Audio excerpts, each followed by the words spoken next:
Welcome to Creatives Converse. I'm Uchenna, your host for today.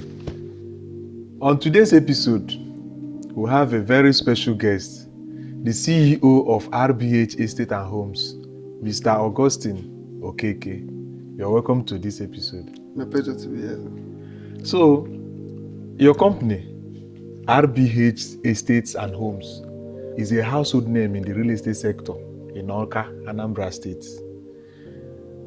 Can you walk us through the journey, how it all began, the genesis of this whole endeavor?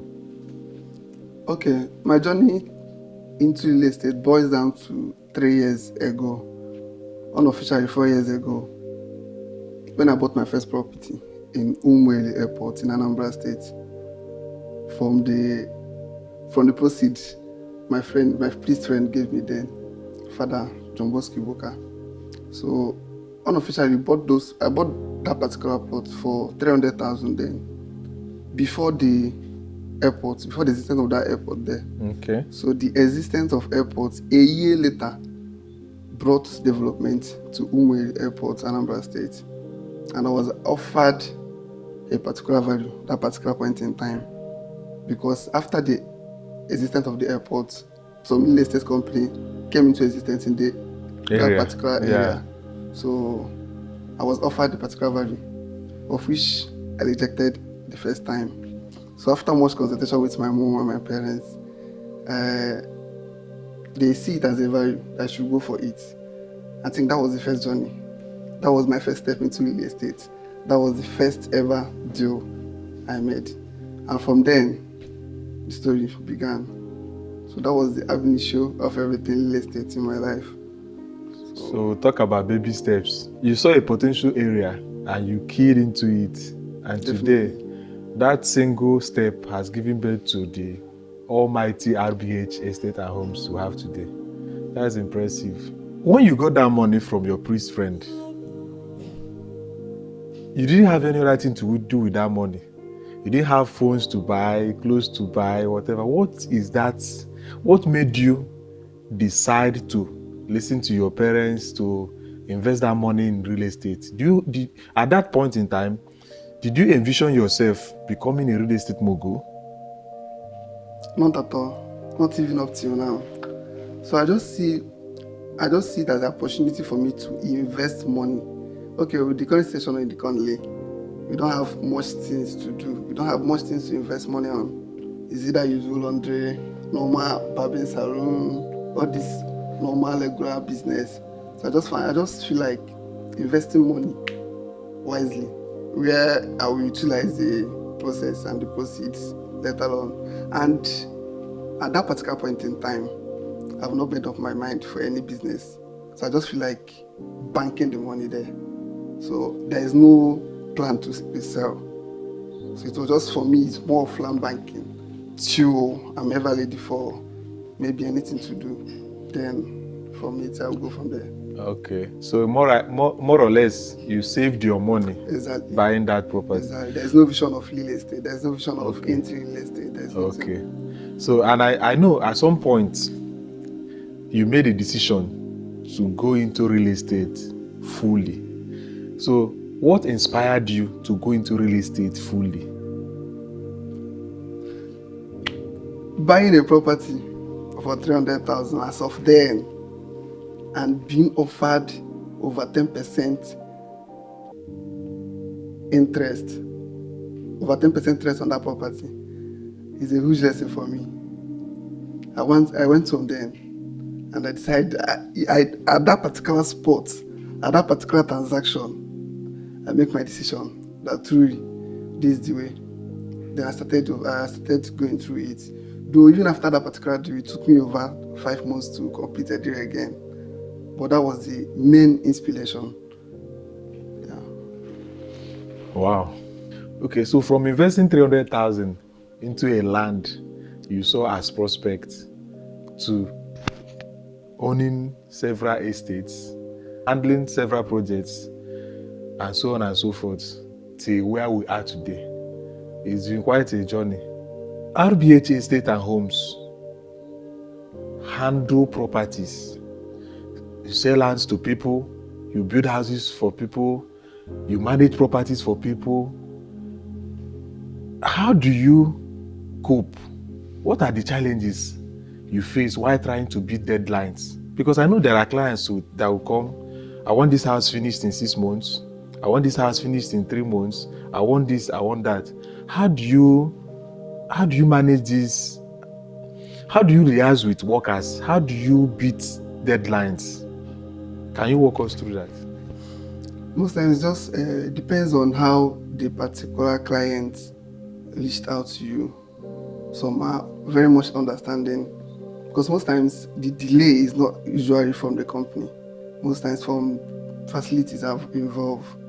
Maybe most times from the approval, after approval, and so on. Maybe most times from delay in materials.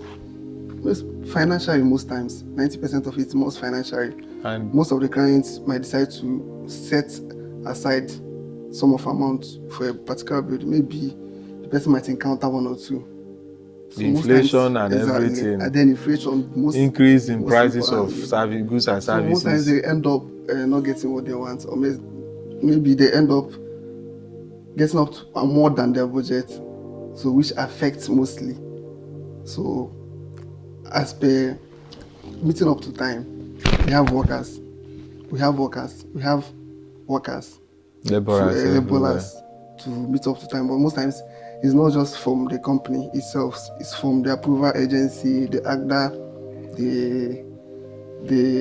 the finance, Ministry of Works, Ministry of Lands, all those. There's a whole lot to do with electing building. There's a whole lot of approval. There's a whole lot to do with electing building, the quality surveillance, and so on. And most especially that finance, the inflation goes up and down. You might budget a certain amount for a road, ending up paying twice of it. Because of the fluctuation in the exchange rates and everything. Exactly. So that's the most. So all these, you explain all this to clients. Okay, because I know there are stubborn clients that perhaps they are told that this building will cost 10 naira, for instance, and they pay you one time, then they pay one time. Due to the unforeseen inflation and fluctuation in our currency and everything, prices of goods and services are going up. So how do you manage to still deliver even when the prices have changed? Do you go back to the client to request for more money, or do you chest it, knowing that business is full of risks? Just like you said, business is full of risks. It's a plus and minus. Most times you gain. Most of these materials still went down. So it's at your own gain. Most times, more of the time went up. Okay. So in these cases, most times it depends on the particular client. There's some client that are always there, that can be reached at any moment. Okay. But most times it depends on the particular client. You can decide to, okay, this is business.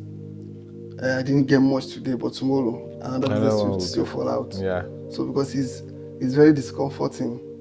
Like when you already set a budget for a client, only for you to come and be adding extra budget to him. So most times we just chest the whole stuff to ourselves. Hoping that probably 70% of it will come to our own favor. Okay. Then 30% is not a bad business. Yeah. 70-30 is a good ratio. Exactly. Okay, so trust issues are rampant these days. Many people have seen their money go down the drains. Many people have lost money, especially in monetary investments. But somehow your company happened to get these people to entrust you with their money, their lands, their building. What are those strategies that you employ to convince these clients to entrust their structures, their money, everything onto you, hoping that you will deliver? What are those strategies you put in place to gain the trust of these clients? Okay. Let me start from the real estate sector. So starting from the real estate sector, normally real estate is practically everyone is into real estate. In each of every family, 1 or 2 persons is into real estate. So when I took that decision of jumping into real estate, I felt like if I must do this, I must do it exceptionally. I'm going to do it exceptionally. I'm going to involve other measures which people are yet to involve themselves in. I'm going to use strategies. I'm going to diverse means to reach out to my own audience or my own clients, as per se. Let's go to real estate section. We have normal buying of purchasing of a mass land, perimeter fencing and so on. Yeah. But we didn't realize that this community fencing, this perimeter fencing is not giving that full ownership. It's not giving that full vibe of ownership to the clients who bought in. So we try to do it individual fencing. The system where you buy, where you pay, you get your own. Like it's just like buying a compound. You get the keys to access your property. It's not that community fencing whereby you come and you're searching for a land. This tree. So just it's giving it that full ownership. So this is the best. This is actually the tricks that we use that make it easier for us and for people to trust us. And mind you, by that fencing, you already done the due diligence and everything, because you cannot fence the land that doesn't belong to you. Yeah. So it's to people. It's a whole lot of encouragement. It's a whole lot of it develops trust for people. Yeah, seeing that people already, the company already had an establishment there, and by so doing, you're already developing. Okay. There's nothing like development. By so doing, you're already developing. That boils down to the second aspect of our question.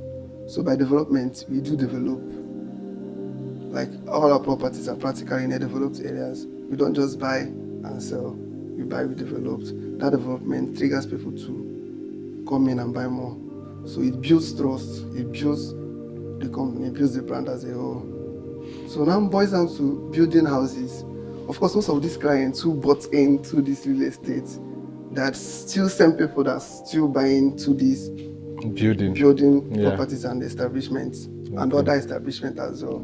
So more or less, returning clients, and most importantly, referrals. That means because these two people will still refer their friends. Because one good turn deserves another. Definitely. If someone buys land from you and doesn't encounter any problem with the locals, any issue of fraudulent activity or the other, the person tends to come back again.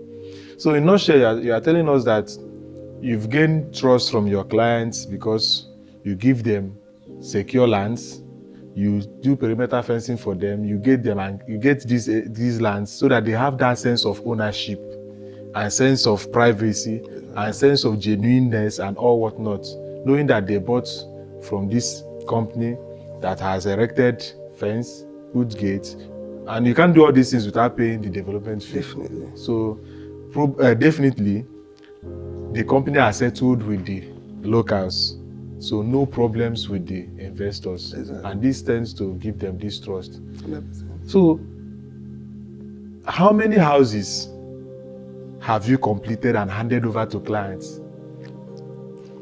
Currently we have 13 of them. 13 houses? 13 houses completed. Wow. Already completed. Then you have 7 ongoing. Wow. So more or less 20 houses. More or less 20 houses by the end of this year. So these remaining 7 are going on simultaneously? Definitely. Just one is at foundation level, others are the finishing levels. Wow. Yeah. So how do you grapple with site inspection? Do you have a team that is, because obviously you can't be touring 7 sites here and there alone. You have a team of inspectors, workers who go through these sites to make sure that works are going on. Definitely. We have over 30 staffs. Wow. Who are assigned to each of every site. Though on several, I do go around. But we have site inspectors both for the real estate sector and the building sector. Building sector, okay. Because they are just different teams. Okay. So we have staffs who go around, and most of these buildings are, as God may have it, are in the same geographical area. Okay, so within reach. For us. Okay. But we are still open for expanding beyond your comfort zone. We are still in for it. Okay, so you have over 30 members of staff, and is quite a number. So you are one of the employers of labor in Nigeria. By God's grace. 30 people are living off you. By God's grace. So that's good.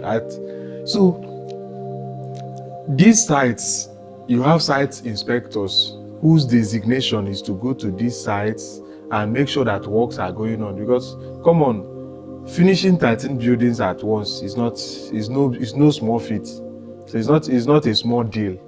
Okay, so because I can imagine how clients end up getting what they want, what they requested for within a specified time frame.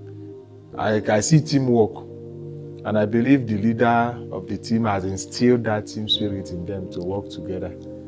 Okay, so when you deliver finished houses to clients, how do they feel? It's always a special day for me on a day of delivery. To me personally, it's more of a legacy building. To me personally, it's more of legacy building. There's this joy that comes with it. Then, on the other hand, from the client, there's always a joy getting what you ordered, getting exactly what you ordered.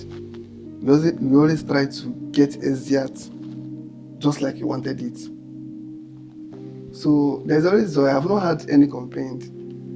And just like I said earlier, I've been getting referrals from them. So getting referrals from them is an evidence Means that you are doing the right thing. everything is going fine. So, and I tend to capture most of the moments, most of the happy testimonies and everything. Wow. That's a wonderful one. When I said earlier that RBH Estate and Homes is a household name in real estate sector, I wasn't mincing words, because from our conversation so far, I've been able to see how you carefully separated the building sector of your company and the land sector of your company, because there are people who want to do land banking, just like the way you started. They just want to buy lands and allow it to mature. Then there are people who want to start building immediately. So it's a good thing that you are marrying these two areas of real estate very well. If you want to buy, they'll buy from you, you build for them, and you have, because there's this popular saying, whenever you post a new building, you say, if you want this, give me few millions and give us okay, give us time okay, and few dollars. Great for you. Yes, whenever you post a building prototype, you caption it, we can recreate this for you, just give us few dollars and few months. Please, cheers to that. It's not Thank easy. you very much. Thank you. I hope someday somebody will interview me like this. Definitely. When I've built 13 houses Definitely. for people, leaving legacies behind. So, you have grown this company to such an enviable height over the past 3 years. What are your future plans for this company? Where do you see RBH Estate and Homes in 10 years? In 10 years, God, you'll be global. I never see RBH company to this extent of recent. I've never seen us going to this extent in 3 years. But in 10 years, I don't know. Like, we'll be global. It all started like with providing land investment, development, but more of real estate sector. But now we're into building. In the next 10 years, my brother, we might even be into all aspects of real estate, because there's actually many aspects of real estate. Yeah. So by 10 years coming, we'll be global. So you conquered Anambra within 3 years officially. So that means in 10 years time, you expand beyond Southeast, expand beyond Nigeria, expand beyond Africa. Who says RBH can't have an estate in Dubai? Definitely. Who says RBH cannot have an estate in Scotland? You conquer Europe, conquer Asia, conquer the world, because the sky is too big for everybody. Starting point. Yeah, it's just a starting point. So, looking at your exploits over these years, how do you feel?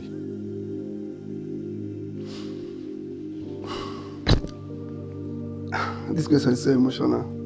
No, you can cry. You can cry. Last week Monday, I burst out tears, seriously. Looking at the past experience, looking at how I started, looking at how everything is coming to true, looking at how the company has gone so far, and the more to come, looking at people who are there for me, people who stand with me, even when they didn't see anything in what I was doing, people who stand strong with me, because to be sincere, I wouldn't have been here without them, and permit me to recognize them.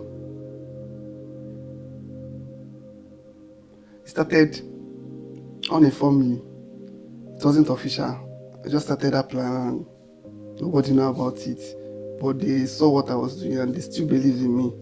They were coming out for me, putting in their efforts, doing videos, reaching out to the community, telling their loved ones, reaching out to their friends.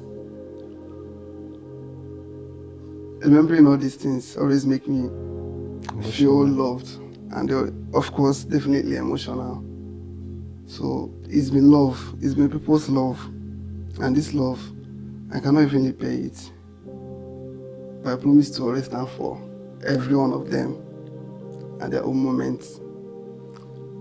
I just have to thank God Almighty for everything so far, for the wisdom, for the knowledge, for the guidance, not just the wisdom, for the showing me the way actually. Because like I told you, I never had in mind anything in the estate. I just see myself into it, and I was like, oh, maybe this is a calling.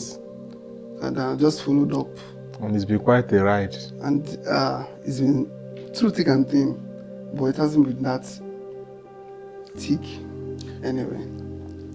You mentioned earlier there are people who you are grateful to. Do you mind giving a shout out to them?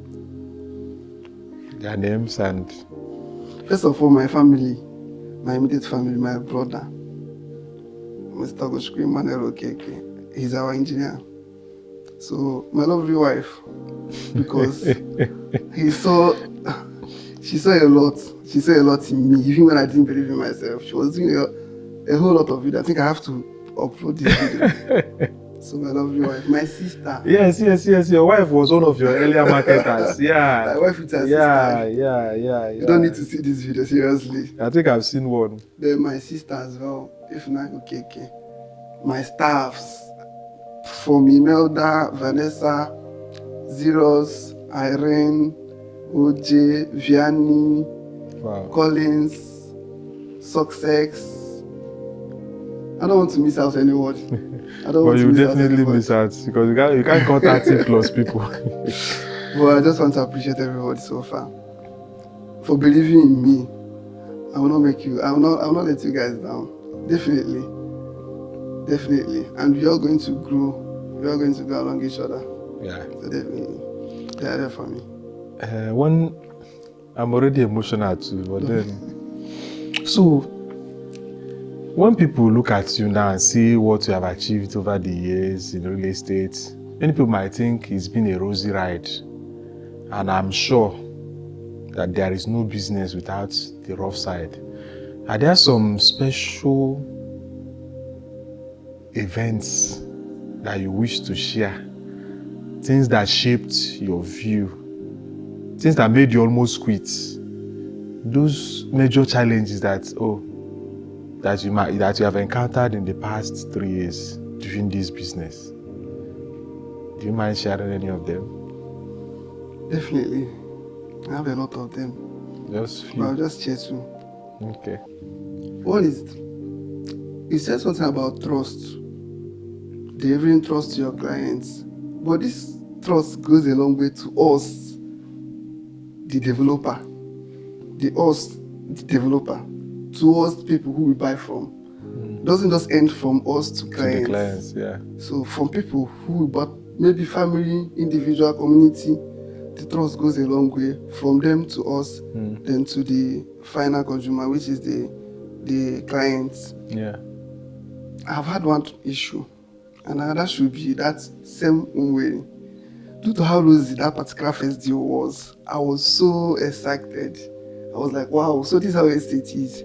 So I decided to push in without few considerations, without few inquiries, and believe in me, I lost that particular money from that first deal. I lost everything. Wow. because I invested wrongly. Yeah. Without Due diligence. Exactly.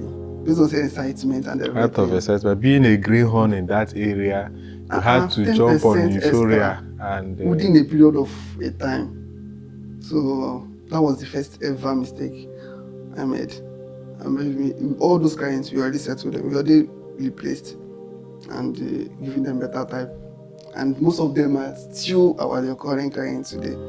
And to me, then the thing was a much discouraging factor for me. But to them, it builds more trust for them. yeah. Like I wasn't expecting it. I was expecting to at least I was seeing it from a negative aspect, but they were seeing it from a positive aspect that so it stands for us even after the purchase. So our property is still secured. So we are still in charge of the property even after our own purchase. And that's exactly what most clients want. They don't just buy and you set them free. All our property, whether you buy 10 years ago, is still under our custody. We are still held responsible if anything happens to your property. Yeah, that is property management. Exactly. We don't just sell and leave them. Yeah. And everybody that buys from us is entitled to it. Not just it. So to me then it was kind of discouragement, but the energy that I got after pushed me to do more. Pushed me to do more. What's the so second this is one one? of the heartbreaking moments for me. But the heartbreaking moment later turned to a green one. So it was a sweet breakfast. Definitely. It's a deserved breakfast. Yeah. Sometimes in life we need one setback to move 5 steps forward. So what is the second one? Then the second one is the particular property. You already started the building. This one, all the due diligence, everything is already done. Everything is already settled. Then, and this particular client, you have to build for him as well. He bought from us and you have to build for him as well. So we already on the foundation level. The family started getting issues. Imagine. Wow. Everybody already aligned with everything before they purchased.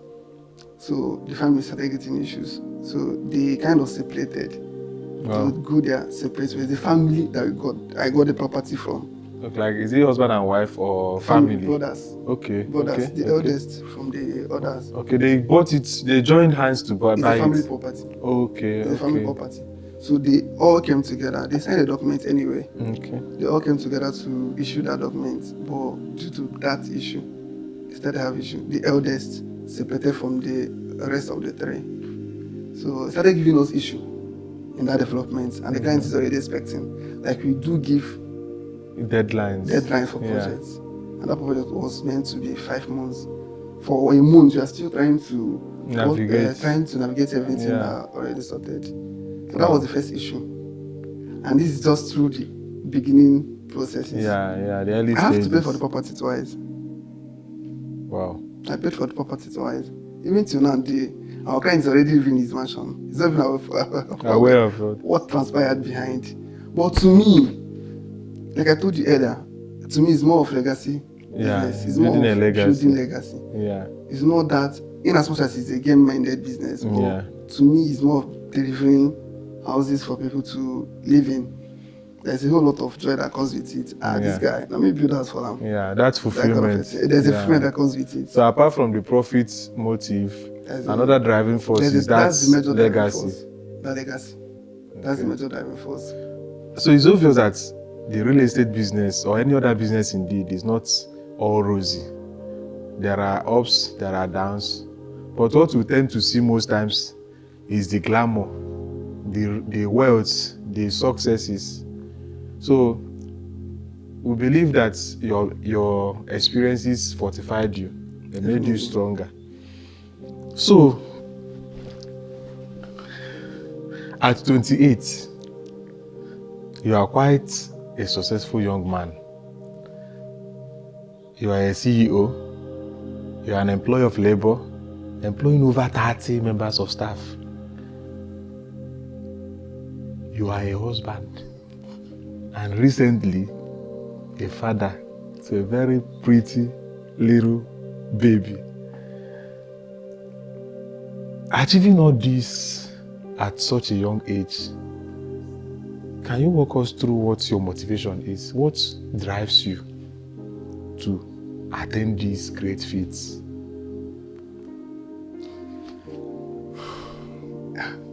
Okay, my drive, my motivation points towards my life. My motivation points towards my lifetime. So I attended a seminary school, like you already know. Yeah. So I don't have much time for me to experience Perambulate. life. I don't have much time to experience life.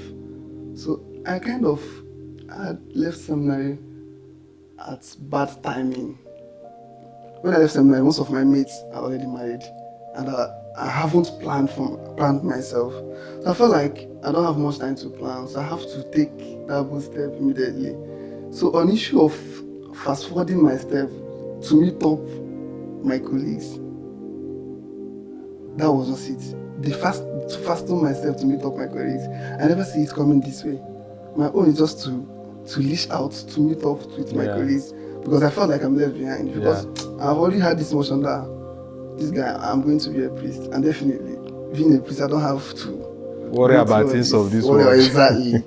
So me being cut off from seminars need to push me to do things. So I need to level up to my mates. So that was the major motive. I just feel like even when the blessing are coming, I just feel like there is more to eat, or there's more to eat. You need to level up. You need to level up. So I think that's been the major push. That's been major push for me so far.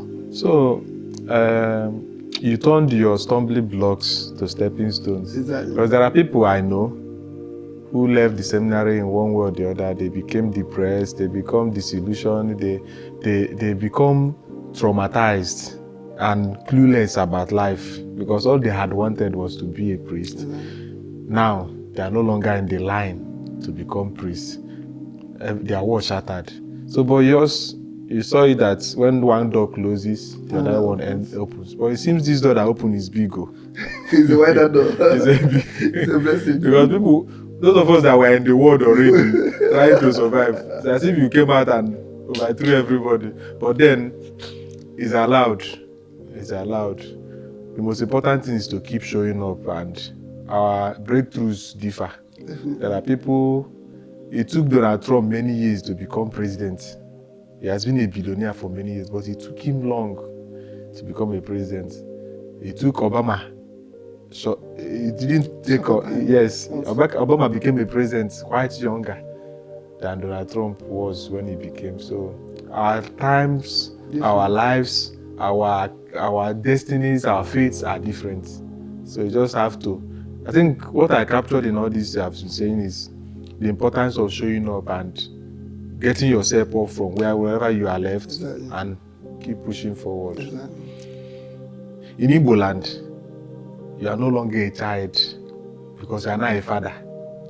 So if you like, be 20 years, be 10 years, once you are old enough to father a child, you are old enough to be an adult, a full-fledged one.